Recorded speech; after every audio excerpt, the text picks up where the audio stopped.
twaje sitori nyine yo kuvuga ngo turabatinganye. Njyewe njya kubitangaza cyangwa mvuga ko ndi mu rukundo n'umukobwa numvaga ari ibintu bisanzwe, numvaga ari sitori isanzwe, ariko ikintu cyanagaje nuko nasanze ibintu atari ko bimeze ko nabitekerezaga, nasanze birenze, nsanga abantu babifata ukundi kuntu bitandukanye nuko njye mbitekereza, mbona ibintu bijemo akavuyo kenshi, hahandi no gusohoka ngo njye guhabya bisigaye bimbera ikibazo. Ndavuga rero ahangaho ndabona bibaye too much, reka mbe ngiye. Ikintu cyo kunywa weed ntago bo babihanira, no mu muhanda urayinywa. Nicyo kintu nabonye ari cyiza, nyine nkavuga wow, ni byiza. Nabaga neza ngenda kuba nkavuga mana yanjye si umbikore, nkumva umutima uranze, umutima wanjye uranga pe, ariko abashiti banjye benshi barabimbwiraga, nta n'umwe wigeze umwango byara, bose bambwiraga kuramo. Nyine biraryoha, niyo mpamvu nyine utabwira umuntu ngo yifate, ahubwo kugira ngo umubwire ngo wifate, ahubwo wamubwira ugomba kwirinda muri ubu buryo n'ubu, ukaba wakoresha kondomu.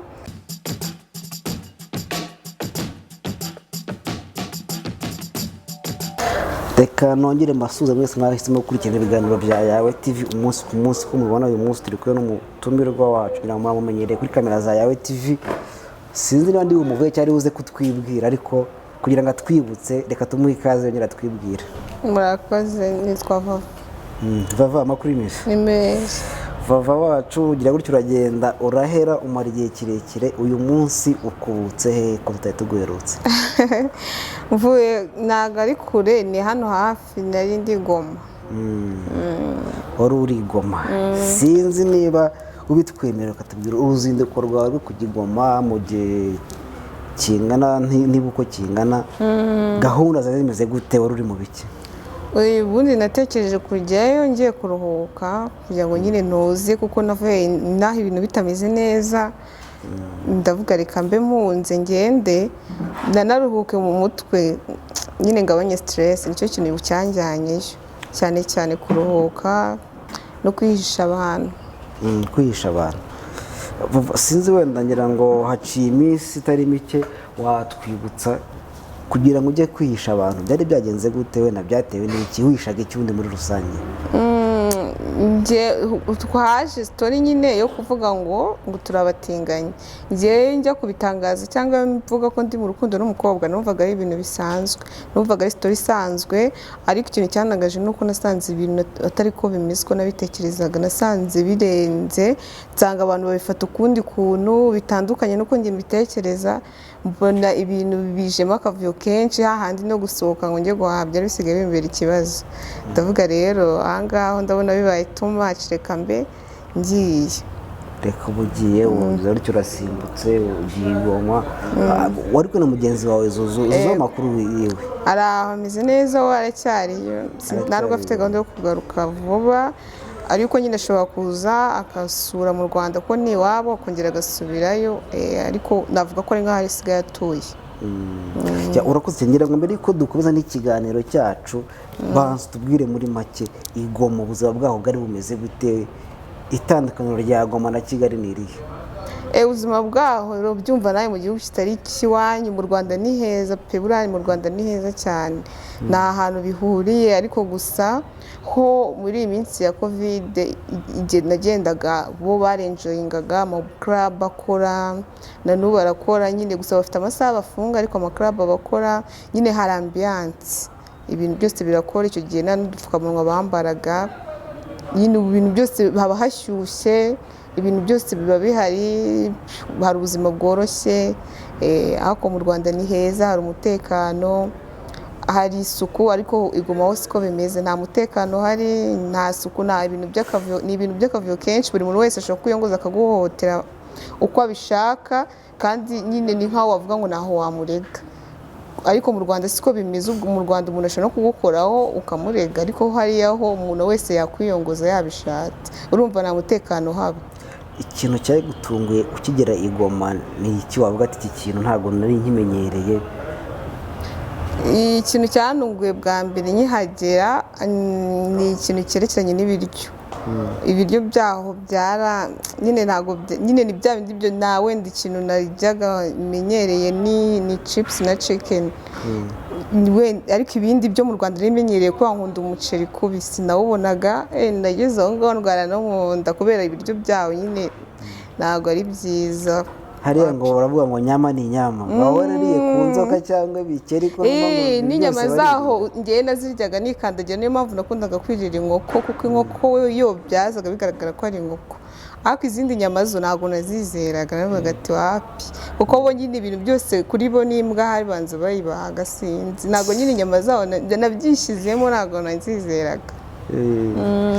ikintu warebye ukuvuga ati iki kintu ndagikunze rwose wakizana i Kigali ni iki? hose sibura ni nk'igikira ikintu cyo kunywa widi, cyo kunywa widi ntabwo bo babihanira, no mu muhanda urayinywa, nicyo kintu nabonye ari cyiza nyine nkavuga wawe ni byiza. akantu k'ubanza ugakunda nyine ubona nyine abantu barirekura bakishima nyine, urumva ntabwo bimeze nko mu Rwanda. urumva widi mu Rwanda ushobora kugufatana bakagukatira nk'imyaka 25 iyo abantu bakagukatira imyaka myinshi pe, ariko ho iyo nagezeyo mbona ukuntu abantu bayinywa birekuye nyine, n'abantu bacuruza udukarito ku muhanda baba bazicuruza, ukahita ubona akavuga mana yanjye, nkahita nibuka abashuti banjye bagiye bafunga niyo myaka babakatiye, nkavuga yo disi yo baba baza kuba bituriye ntabwo baba barabafunze. mpita mvuga ati disi yo mu Rwanda ariko biba bimeze, abashuti banjye ntabwo baba barabatwaye. ukihagera waguze nk'akanganikira? oya ntako naguze, ntabwo nkanywa, ahubwo njyewe nyine nabonye ukuntu biba bimeze, mpita mbona ko nyine bitandukanye n'inaha, mbona ko nyine harimo itandukaniro. urumva mu Rwanda urarufata cyangwa bari gufatana bakagukatira imyaka myinshi, ariko ho barisanzurana n'umuntu ubyitaho. ikintu kibi uvuga ati iki kintu rwose ntikizagera i Kigali wahabonye ni iki? ikintu cyo kutagira umutekano, nicyo kintu nabonye, n'umwanda, nicyo kibi. ariko ngo abagabo babo bakunda abanyarwandakazi, abagabo babo bakunda abanyarwandakazi cyane. barabakunda abanyarwandakazi nyine, hari ukuntu ari beza batandukanye n'abakongomani, barabakunda. ubwo ukigera bakwakiriye gute abagabo babo? ni ibisanzwe, ntabwo navuga ngo nahuraga nabo kenshi, ariko ndabonaga ari ibisanzwe. ni abana beza, bazi gutanga keya, bagira urukundo, kandi nyine nta kintu kibi yagukorera. ntabwo bakurwaniye? ntabwo barwaniye. ako kari akanyuzemo wenda kugira ngo twiganirire. ubundi twagiye dukora ibiganiro kenshi tukaganira, ariko ubundi vava muri rusange ni muntu ki mu bwana yakuze ate kugeza amagingo aya ngaya?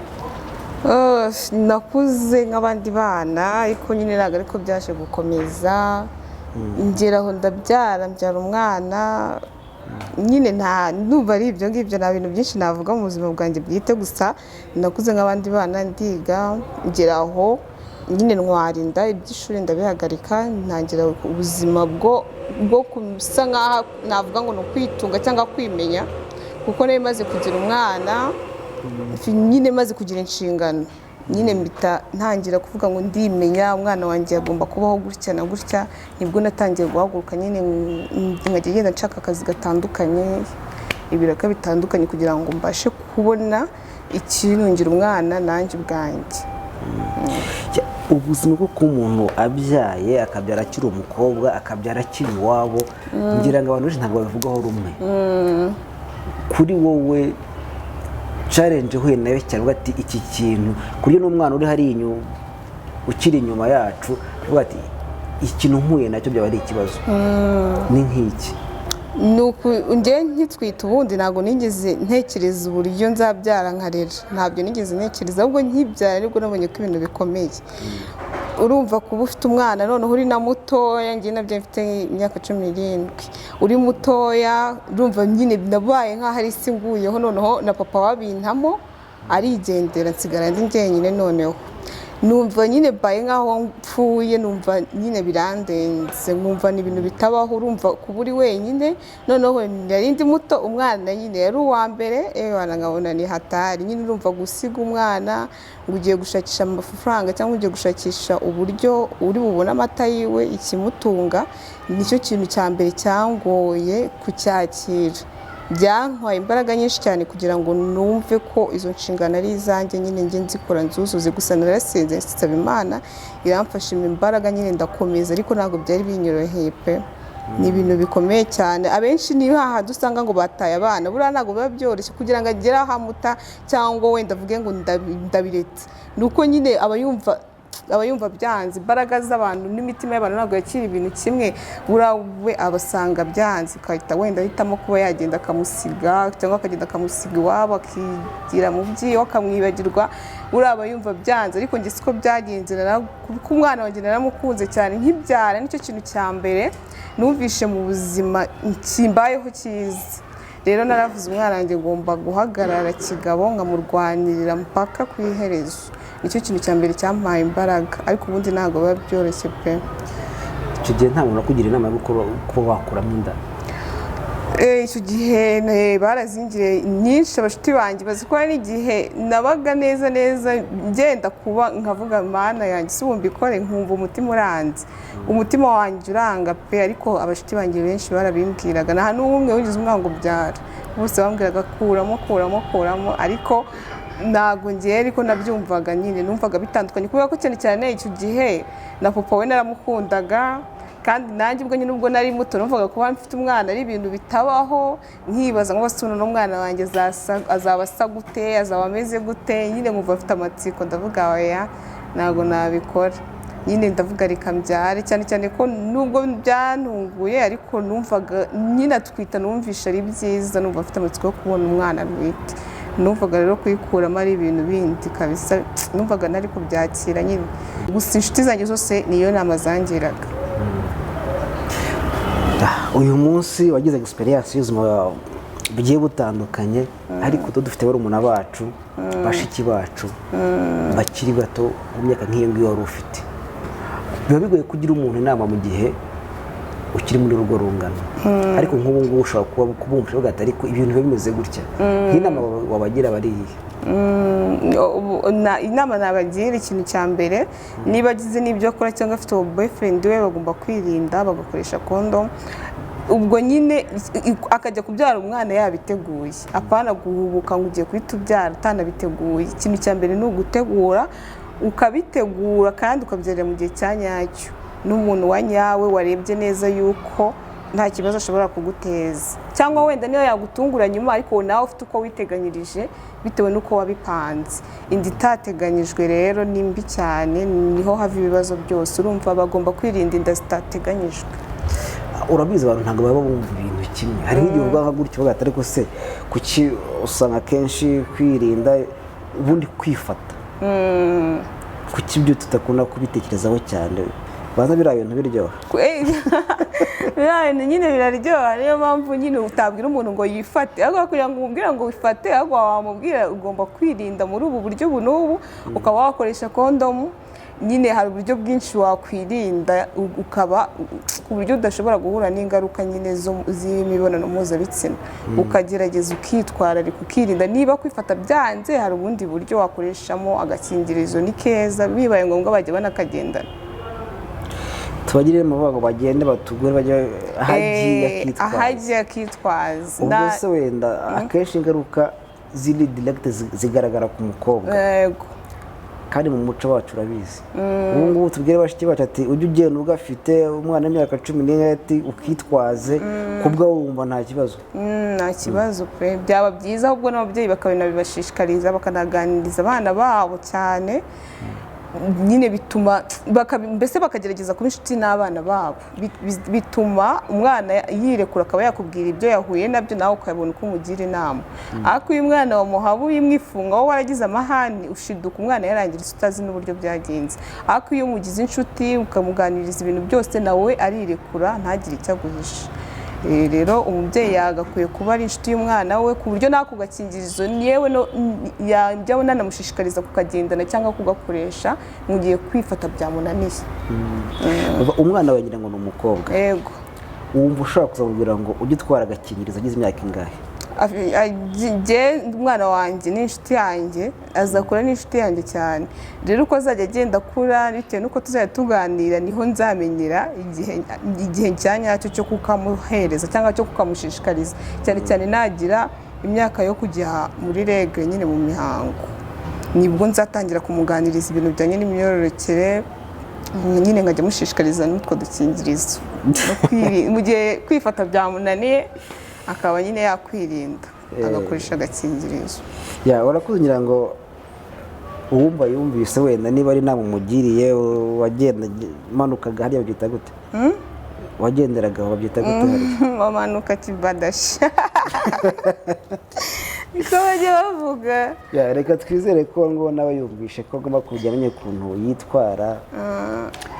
Kigali wayisanze ute noneho babandi bagusekaga mubanye gute, situwasiyo imeze gute muri rusange? Situwasiyo ni sawa, Kigali nisanze imeze neza, ihatuje, nyine ibintu byinshi byarabaye byiza. Abo bansekaga bo sinjya mbitaho kuko abenshi nta nubwo mba mbazi, nta nubwo nabaga mbazi, ahubwo abenshi twahuriraga no mu muhanda cyangwa mu isoko ukabona ibintu bibaye danje. Mu gihe njye nabaga nabikomeje bo barabikomezaga cyane, mpita mbona ko byanze bikunze harimo ikibazo, ku buryo ibaze ko najyaga nko muri resitora cyangwa nyine nk'ahantu nko kwa muganga, ugasanga kugira ngo banyumvishe ko bamenye bahise bashyiramo za videwo zo kuri YouTube. Nkavuga bana yanjye bino bintu ntabwo bibaho, ariko njyewe ibyo nta kintu byantwaraga, ahubwo hari igihe nahuraga n'umuntu akanuka akagenda no kunkubita, kandi turi mu bantu benshi cyangwa turi nko mu isoko kumva umuntu ari kuza kubwira ibintu utanamuzi.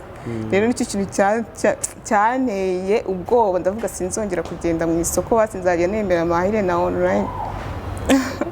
ngira ngo iriya saga yabaye saga itari yoroshye, yabaye saga ndende, bigera kure, bigera ku babyeyi, bigera ku bana, birebire. Ubundi ukuri kwari ukuhe kwa nyako? Ukuri kwa nyako ibyo navugaga njyewe numvaga nta kibazo kirimo, kandi ukuri kwa nyako kuba uri umutinganyi njyewe numvaga nta kibazo, numvaga ibintu byose ko abantu batabizi suko bitariho, kandi ikindi numvaga abantu babizi, kandi abenshi banabivuga kuriya bagateza akavuyo, abenshi barabizi baranabikora. Ukuri kwa nyako byari ibyo pe, byari ibyo kuba umutinganyi nta n'ikibazo kirimo, numvaga nta kibazo kirimo. Rero bo byaje kuba intambara, babyumvishe ikintu cyabaye, wenda navuga ngo ni ikibazo bangizeho, nuko wenda njye nabishyize public, ariko hari ababikora bihishe. None se kuba narabivuze, kuba uri mu rukundo ukabigaragaza, numvaga nta cyaha nakoze, nta n'ikosa nakoze, gusa ikibazo njye numva ari icyabo kuko nibo bababajwe n'ibitabareba. Bivuze ko ubu ngubu Vava gahunda iracyakomeje? Njye nta nubwo yigeze ireka gukomeza, ahubwo njye ibaze ko abantu banesheje umutwe nkagira aho ngaho nkivuguruza nkavuga basi sindi umutinganyi, kugira ngo mbashe no gusinzira cyangwa mpumeke mbone n'amahoro, kuko no kuri telefone yanjye ntibamaga amahoro, haba kuri WhatsApp, Facebook, Instagram, nyine ugasanga abantu bose barangatanze uko postinze ifoto bavuze, kandi nasanze n'ubundi nta cyiza wakorera umuntu ngo ntavuge, n'ubundi wakora ibyiza, wakora ibibi, wakundana utakundana, waba umutinganyi, wakora ubukwe, washaka umugabo, byose baravuga, ntabwo bajya bareka kuvuga. Rero nahise niga isomo ryo kuvuga ngo sinzongera gutinya abantu cyangwa amagambo y'abantu, nzajya nkora ikindimo, nkora ikimpaye amahoro kinanshimishije, kuko ntabwo mbere yo gushimisha abantu n'ubundi ntabwo bazareka kuvuga, ni hahandi habo. Ubu uragiye wikoze igoma, ujyana na Zuzu, ariwe mugabo wawe, umutayeyo, ntazaguca inyuma? Nta kibazo, nta kibazo, ariko kuba wariyo nawe yasanze ari byo bimuhaye amahoro cyane, kuko nawe nyine urumva byari byamurenze, niyo mpamvu twafashe umwanzuro wo kujya hariya. Urumva kunca inyuma abikoze sinabimenya wenda, ariko nta kibazo, urumva ubundi basigaye bavuga ngo ni wisheye. nawe murasharinga. natwe twasharinga da ntabirenze ubu ngubu ugarutse i Kigali, gahunda ufite ziteye gute muri rusange? Uhakurikiyeho iki? Gahunda ikurikiyeho nagezeyo nyine naranize muri icyo gihe nari ndiyo, nabonye hariyo ibintu imyenda, hariyo imyenda ukuntu mpita ntekereza kuba nakora bizinesi y'imyenda ijyanye no gucuruza imyenda n'ibindi bintu bijyanye n'ubwiza hamwe n'imyenda y'abana b'abahungu cyangwa b'abakobwa, ku buryo mu minsi iri imbere nicyo kintu ndi gutekerezaho cyane, ndi kubyigaho, uwo mushinga ndi kuwiga cyane, sindi kuryama. Mu minsi iri imbere nzaba nyine ndahantu, mfite ahantu ndi ku buryo umuntu wese nzajya amubwira ndaha akaza akansanga nyine akaba yareba ibyiza mfite nawe agashima tu. Ubu twitege kubona ishopu yanditseho Vava na Zuzu cyangwa hazaba harimo Vava gusa? Hazaba harimo Vava gusa kuko Zuzu nyine nawe afite ibyo ari gukoraho, nawe nyine afite ibyiwe yahisemo, nanjye rero mfite ibyanjye nahisemo. Buri wese nyine azajya agira ibye nyine duhurire nyine ahantu turi kwigurira akantu. Numva ari byiza, reka umuntu abwira ngo kuraje, kandi niba ariyo gahunda ufite koko bizaguhire. Urakoze. Vava, iyo shopu tuyitegereze mu minsi kugeza ryari? Ntabwo nababwira ngo kugeza ryari, gusa ni vuba, ni vuba cyane kandi abantu bazabimenya, kuko nanjye ubwanjye nzaba ndi kwiyamamariza kugira ngo mubimenye, muzabimenya, abantu bose bazabimenya. Ariko ni vuba ndi kubyihutisha. Ni ikibazo nuko hari kuzamo covid nyinshi, guma mu rugo nyinshi, nicyo kintu kiri kubamo cy'ikibazo. Nawe ubundi agakwiye kubona yaratangiye, ariko n'ubu ngubu ntabwo nacika intege, nyine bigomba guhita biza vuba. Iyo Vava twari tumaze igihe kirekire tutamubona, twari tumukumbuye, ariko ubwaje ubu nizere ko turi kumwe inshuro nyinshi zishoboka. Wakunze wongere bakubone, wongere bakwibuke. Ibiganiro byacu nahagaruka yari yawe TV, reka mbasabe buri wese uwakunze ibyo dukora akore subscribe ndetse akane na notification, ndikunze kubona mu biganiro bikurikira. Ciao ciao. Murakoze.